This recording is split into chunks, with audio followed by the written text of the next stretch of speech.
Welcome to the Rim Break Rodeo. We hope this video helps. In this video, I will show you how to make a delicious omelet right on your Blackstone griddle. It's a fantastic way to enjoy a quick and customizable breakfast or brunch. First, let's get everything ready. You'll want to have all your ingredients prepped and within easy reach. This includes 2 to 3 large eggs per serving, plus any fillings like cheese, vegetables, or cooked meats. Preheat your griddle to a medium-low setting, around 300 degrees Fahrenheit. Now that your griddle is heated, let's get those eggs cooking. In a bowl, whisk together 2 to 3 large eggs with a small splash of milk or water and season them with salt and pepper to your liking. Lightly oil a section of your griddle's surface, ensuring it's evenly coated.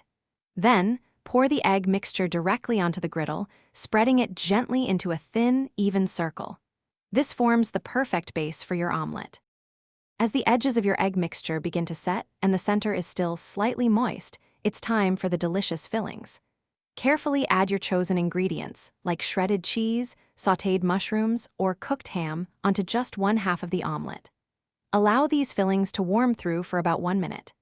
Then, using your spatula, gently fold the other half of the egg over the fillings, creating that classic omelet shape. Almost there. After folding, let your omelet cook for another 30 seconds to 1 minute. This ensures the eggs are fully set and the fillings are perfectly warm. Once it reaches your desired doneness, use your spatula to carefully transfer the beautiful, golden brown omelet from the griddle directly onto a plate.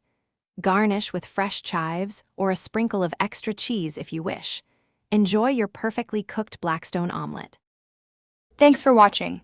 Consider subscribing if we helped you.